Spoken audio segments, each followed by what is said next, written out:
the ischemic stroke can be thrombotic or embolic in nature.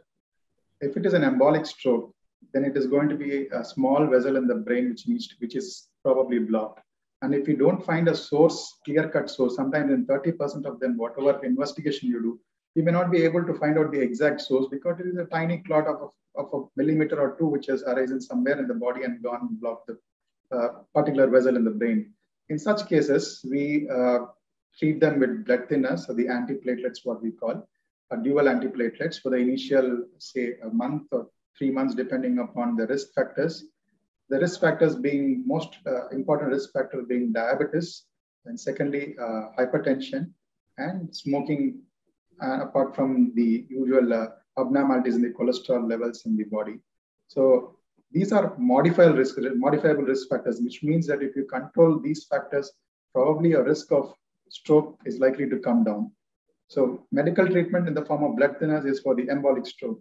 On the other hand, if you have a thrombotic stroke or where there is a source in the neck or somewhere in the body which is going and blocking a significant part of the blood vessel, which is causing a significant amount of dysfunction to the body, then we use something called the clot-busting drugs. If the patient has arrived in the emergency up to 4.5 hours from the time of onset of stroke symptoms, these medications are given in injectable form, and the patient needs to be monitored in the ICU because there is a 5 to 10% risk of the ischemic stroke turning into the hemorrhagic stroke when these blood clot-lysing drugs are used.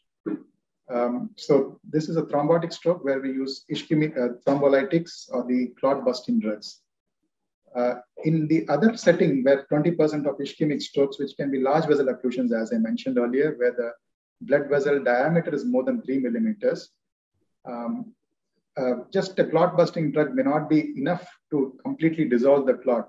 In such cases, the treatment with the clot-busting drug or thrombolytics is started, and then the patient is wheeled into the cath lab as early as possible so that the area of block can be physically removed by means of aspiration devices or stent retrievers, what we call as thromboaspiration or thrombectomy. So these are the three modalities of treatment for an acute stroke. For a chronic stroke, which means a patient who is already on blood thinners and who is getting repeated episodes of stroke, who doesn't have any heart issue, which is a source of a thrombus or the clot, or if he has got a problem in the neck, we do some procedures called as an open procedure called an endarterectomy, or a percutaneous interventional procedures called as carotid stenting. So these are called as a prophylactic procedures. Someone who's got a stroke where we have found out a source in the neck that this could repeatedly produce small clots and dislodge it into the brain. Then in these cases, we do prophylactically to prevent further strokes in the future. It's an endarterectomy procedure or a stenting procedure.